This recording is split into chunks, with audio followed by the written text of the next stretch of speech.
Hello everyone, welcome to GLET SSC Tamil. நான் தான் கோகுல். இது வந்து ஒரு நான் கண்டென்ட் வீடியோ. ஸோ அதனால வந்து படிக்கிறவங்களுக்கு இது எதுவுமே வந்து யூஸ் ஆக போறதில்ல.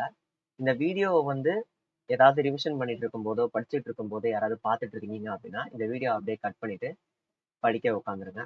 சரியா? சரி, ஃப்ரீயா இருக்கிறவங்க மட்டும் பாருங்க. சரி, நம்ம வீடியோக்குள்ள போயிடலாம். எஸ்எஸ்சி கேண்டிடேட்ஸ், அதாவது எஸ்எஸ்சி எக்ஸாம் எழுதக்கூடிய அந்த விஷயத்துல வந்து ஒரு ஃபோர்ஜரி அப்படின்றது நடந்திருக்கு அப்படின்னு கண்டுபிடிச்சிருக்காங்க. ஃபோர்ஜரி இதுக்கு முன்னாடி நிறைய நடந்திருக்கா இல்ல என்ன ஏதுன்னு தெரியல. பீகார்ல வந்து கண்டுபிடிச்சிருக்காங்க. இது கொஞ்சம் ஓல்டு நியூஸ் தான். ஏன் இப்போ வந்து நான் இதை சொல்றேன் அப்படின்னா பேசுறேன் அப்படின்னா, நிறைய பேர் வந்து கேட்டிருந்தீங்க இந்த மாதிரி எஸ்எஸ்சில வந்து ஃபோர்ஜரி நடந்திருக்கு, தமிழ் சேனல்ஸ் அந்த அளவுக்கு யாருமே பேச மாட்டீங்க அப்படின்ட்டு வந்து கேட்டிருந்தீங்க. அதனாலதான் நான் வந்து பேசுறேன். இதுல நான் பேசினாலும் வந்து ஒன்றும் ஆக போறது இல்லை, இருந்தாலும் பேசுவோம். ஓகேவா? என்ன நடந்திருக்கு அப்படின்னு பாத்தீங்கன்னா, ஒரு ஒரு கேங், நம்ம நியூஸ் படிக்கிறதுக்கு முன்னாடி ஒரு கதை மாதிரி வந்து சொல்லியிருக்காங்க. ஒரு கேங் இருக்காங்க. சரியா? சரி, இது ஒரு கேங்கு. இதுல பாத்தீங்கன்னா இந்த கேங்கோட ஒரு கீழே இருக்கக்கூடிய ஆள் வந்து என்ன பண்ணுவாரு, ஒரு ஓனரா இருக்காரு. எந்த ஓனர்னா நிறைய எக்ஸாம் சென்டர்ஸ் வந்து வச்சிருக்கக்கூடிய ஓனரா இருக்கிறாங்க. சரியா? அந்த எக்ஸாம் சென்டர்ல சூப்பர்வைசர்ஸ் வந்து இருப்பாங்க. சூப்பர்வைசர்ஸ் இருக்காங்க. அந்த சூப்பர்வைசர்ஸ் கீழே வந்து என்னதுன்னா இந்த மாதிரி ஆஸ்பிரன்ஸ், அதாவது ஃபேக் ஆஸ்பிரன்ஸ், டம்மி, இந்த மாதிரி என்ன வேணாலும் சொல்லலாம். ஓகேவா? அவங்க என்ன பண்றாங்கன்னா வந்து அமௌண்ட் வந்து ஒரு அமௌண்ட், நிஜமான படிச்சுக்கிட்டு இருக்கவங்க படிக்கிறவங்களா என்னன்னு தெரியல, அமௌண்ட் வாங்கிட்டு என்ன பண்றாங்க, ஒரு அட்வான்ஸ் மட்டும் வாங்கிட்டு இவங்க வந்து அந்த எக்ஸாம் வந்து எழுத போறாங்க. அப்படி எழுத போகும்போது பயோமெட்ரிக் அது இது லொட்டு லொஸ்க்கு இது எல்லாத்தையும் வந்து பார்த்துக்கிறதுக்கு அந்த சூப்பர்வைசருக்கு வந்து ஒரு அமௌண்ட் கொடுக்குறாங்க. அதுவும் மாதிரி ஏதாவது பிரச்சனை வந்தது, மீறி பிரச்சனை வந்தது அப்படின்னா ஓனர் வந்து பார்த்துப்பாப்ல. ஓகேவா? இது வந்து ஒரு குரூப்பா வந்து நடந்திருக்கு. நிறைய காசு வந்து இதுல இன்வால்வ் ஆயிருக்கு. வெளியே தெரியிற அமௌண்ட் வந்து ஒரு 15 லட்சம் கிட்ட வந்து சொல்றாங்க. பட் உள்ள எவ்வளவு அமௌண்ட் வந்து புழங்கிருக்கு அப்படின்றது தெரியல. ரைட்டா? ஸோ இதனால பாத்தீங்கன்னா ஒரு சில பேரை வந்து அரெஸ்ட் பண்ணி வச்சிருக்காங்க, ஜெயிலே வந்து போட்டிருக்காங்க. இது பாத்தீங்கன்னா தடவை நடக்கிறது இல்ல. பேப்பர் லீக் ஆகுறது, அதுக்கப்புறம் வந்து இந்த மாதிரி இம்போஸ்டர் ஃபேக் கேண்டிடேட்ஸ் வந்து உள்ள எடுத்துட்டு போறது, இந்த மாதிரி வந்து பிரச்சனை மேல பிரச்சனைன்றது எஸ்எஸ்சி எக்ஸாம்ஸ் மட்டும் இல்ல, எல்லா எக்ஸாம்ஸ்லயும் வந்து நடந்துட்டு தான் இருக்கு. ஏன் சமீப காலத்துல வந்து நீட்ல கூட நடந்தது அப்படின்றத நம்ம கேள்விப்பட்டிருக்கோம். இதுக்கு முன்னாடி டிஎன்பிஎஸ்சியும் நடந்திருக்கு. இதுல இருந்து நமக்கு அவுட்கம் என்னன்னு பாத்தீங்கன்னா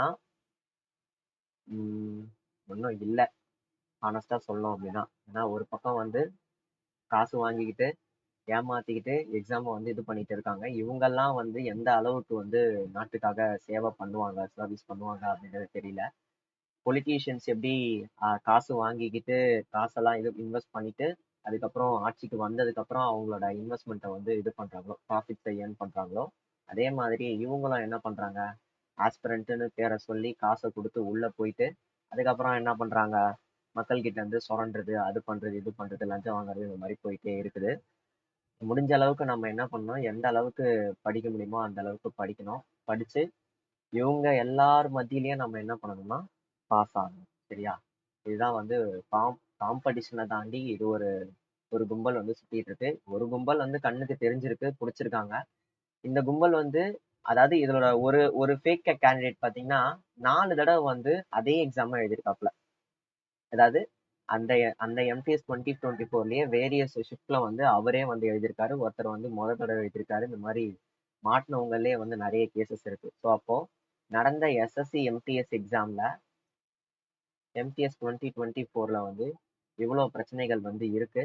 அதனால என்னவோ தெரியல, இன்னும் ஆன்சர் கீ வந்து ரிலீஸ் பண்ணாம வச்சிருக்காங்க. அது ஏன் என்னன்னு தெரியல. என்னோட சஜஷன் என்ன அப்படின்னா, ஒரு ஹம்பல் ரெக்வஸ்ட். எஸ்எஸ்சியில் இருக்கிறவங்க பெருசா யாரும் பார்க்க போறதில்ல. சப்போஸ் இந்த வீடியோ அவ்வளோ இதுவாகி யாருக்காவது தெரிஞ்சதுன்னா கொஞ்சம் இன்னும் கூட கொஞ்சம் பார்த்து இது பண்ணி ஒழுங்கா வந்து இன்விஜிலேட் பண்ணுங்க எல்லாரும். காசு வாங்குறவங்க வாங்கிட்டு தான் இருக்க போறாங்க. நான் சொல்றதுனால ஒன்றும் நிறுத்த போறாங்க, நான் யாரு? கரெக்டா? என்ன சொல்றது, மேபி எக்ஸாமை கொஞ்சம் ரீகண்டக்ட் பண்ணாங்கன்னா நல்லா இருக்கும். ஆனா அதுக்கு வாய்ப்பே இல்லை. இந்த ஏன் இந்த மாதிரி பிரச்சனை நடக்குது அப்படின்னா, எம்டிஎஸ் எம்டிஎஸ் எக்ஸாமே ஒரு டியர் தான், ஒரு டியரு. அதுலயே இங்கிலீஷ் அண்ட் ஜென்ரல் அவேர்னஸ் இது ரெண்டுத்துலையுமே நிறைய ஸ்கோர் பண்ணிட்டாலே வேலை அப்படின்றது நிச்சயமா இருக்கும். ஸோ அப்போ இந்த 2 சப்ஜெக்ட்டுக்கும் தான் வந்து இயங்கிக்கிட்டு இருக்காங்க. எஸ்எஸ்சியால கொஷின் பேப்பரை வந்து யூடியூப்ல லீக் பண்ணக்கூடாது, இந்த மாதிரிலாம் அதான் அனாலிசிஸ் போடக்கூடாதுன்னு சொல்றவங்க வந்து ஏன் இதெல்லாம் ஒழுங்கா கவனிக்க மாட்டாங்க அப்படின்றது தெரியல. அது வேற ஒண்ணு. இது என்ன ஒரு புலம்பலா தான் இருக்கு எனக்கு. இதை தவிர வேற எதுவும் சொல்லணும்னு நினைக்கல. சரி, ஓகே, இவ்வளவுதாங்க இந்த வீடியோ. ஓகேவா? இந்த வீடியோல வந்து ஒன்றும் பெருசா இருக்க போறதில்ல, எனக்கே தெரியும். பட் கேட்டிருந்தீங்கன்ட்டு வந்து நான் போட்டிருக்கேன். நான் வந்து கொஞ்ச நாளா வந்து வீடியோஸ் வந்து போடாம இருந்த ஒரு, எப்படி சொல்றது, ஒரு 2 மந்த்ஸாவே நான் ஆக்டிவா இல்லை. அக்டோபருக்கு அப்புறமே நான் ஆக்டிவா இல்லை. நம்ம சப்ஸ்கிரைபர் கவுண்ட்டும் வந்து குறைஞ்சிக்கிட்டே போயிட்டு மறுபடியும் கொஞ்சம் ஏறி இறங்கி ஏறி இறங்கி ஒரு மாதிரி தான் போயிட்டு இருக்கு. அந்த அளவுக்கு வந்து ஸ்பீடப்பும் ஆகலை. பிகாஸ் கண்டென்ட் ஆப்வியஸாக நான் போடலை. அதனால தான் என்னால் வந்து டெலகிராம்லேயே ஆக்டிவாக இருக்க முடியல. இது எல்லாமே வந்து இத்தனை நாள் நடந்துட்டு இருந்தது. பட் இப்போ கரண்டாக பார்த்தீங்கன்னா, எஸ், நான் வீட்டுக்கு வந்துட்டேன். ஹாஸ்பிட்டல் இருந்து சொல்ல அதெல்லாம் வந்துட்டேன். வந்துட்டு இப்போ ஓகே, ஓரளவுக்கு என்னோட ரொட்டீனை வந்து நான் செட் பண்ணிட்டு இருக்கேன். நெக்ஸ்ட் வீடியோஸ் வந்து எந்தெந்த மாதிரி தேவைப்படுது அப்படின்றது உங்களோட சஜஷன்ன்றது எனக்கு தேவைப்படுது. சரியா? ஏன்னா வந்து ஒரு சில பேர் வந்து ரயில்வேஸ்க்கு படிக்கிறீங்க, ஒரு சில பேர் வந்து டியர் 2க்கு படிக்கிறீங்க. டியர் 2ல எந்த மாதிரி கண்டென்ட் உங்களுக்கு தேவைப்படுது, இது எல்லாமே, அதாவது அதே மாதிரி ரயில்வேல எந்த மாதிரி கண்டென்ட் உங்களுக்கு தேவைப்படுது, ஸோ இது எல்லாத்தையுமே வந்து கொஞ்சம் சஜஷனா வந்து சொல்லுங்க. கமெண்ட்ல சொல்லுங்க, இல்லைன்னா கூகுள் ஃபார்ம் ஒன்று வந்து கீழே போட்டு விடுறேன். அந்த கூகுள் ஃபார்ம்ல என்ன பண்ணுங்கன்னா, நீங்க எந்த மாதிரி வீடியோ எதிர்பார்க்குறீங்க அப்படின்றத வந்து சொல்லுங்க. சரியா? நம்ம வந்து எக்ஸாமை மட்டும் ரீஸ்டார்ட் பண்ணல, சேனலையும் ரீஸ்டார்ட் பண்றோம். இது வந்து பிடிச்சிருக்கும், புரிஞ்சிருக்கும் அப்படின்ற எந்த ஒரு அவசியமும் இல்லை. அது நார்மலா இது ஒரு மொக்கையான ஒரு வீடியோ தான். இந்த மாதிரி வீடியோ போடுறதுக்கு நான் கொஞ்சம் அவாய்ட் பண்ணலான்னு பார்க்குறேன். முடிஞ்ச அளவுக்கு கண்டென்ட்ல வந்து ஃபோக்கஸ் பண்ணலான்ட்டு நினைக்கிறேன். என்னென்ன மாதிரி கண்டென்ட் வேணும் அப்படின்றத கூகுள் ஃபார்ம்ல ஃபில் பண்ணி கொஞ்சம் சொன்னீங்க அப்படின்னா நான் அதுக்கேற்ற மாதிரி கண்டென்ட் போடுவேன். நம்ம சேனலை வந்து தொடர்ந்து ஃபாலோ பண்ணுங்க. புதுசாக யாராவது பார்த்துட்டு இருக்கீங்க அப்படின்னா சப்ஸ்கிரைப் பண்ணுங்க. நம்மளோட டெலகிராம் சேனல் இருக்கு. பிடிஎஃப், அதாவது அவைலபிளாக இருக்கக்கூடிய ஃப்ரீ பிடிஎஃப் எல்லாமே வந்து, அதாவது பெய்டு கோர்ஸோட பிடிஎஃப் கூட நம்மளோட டெலகிராமில் அவைலபிளாக இருக்கு. டெலகிராம் லிங்க்ல அவைலபிளாக இருக்கு. ஸோ டிஸ்கஷன் குரூப் ஒன்று இருக்கு. அதே மாதிரி அப்டேட்ஸ் குரூப் இருக்கு. இந்த 2 குரூப்புமே வந்து ஜாயின் பண்ணுங்க. உங்களுக்கு ஏதாவது டவுட் சம்ஸ் இருந்தது அப்படின்னா இந்த டிஸ்கஷன் குரூப்ல அனுப்பிச்சிங்கன்னா அவங்க வந்து சால்வ் பண்ணுவாங்க, நானும் வந்து சால்வ் பண்ணுவேன். டவுட்ஸ் எல்லாமே வந்து கிளாரிஃபை பண்ணிக்கலாம். ஓகேவா? ஒரு நல்ல கம்யூனிட்டியா வந்து பில்ட் ஆயிட்டு இருந்தது. சடனா வந்து நான் வந்து ஸ்டாப் ஆயிட்டேன். பட் அந்த குரூப்ன்றது செயல்பட்டுட்டு தான் இருந்தது. ஓகேவா?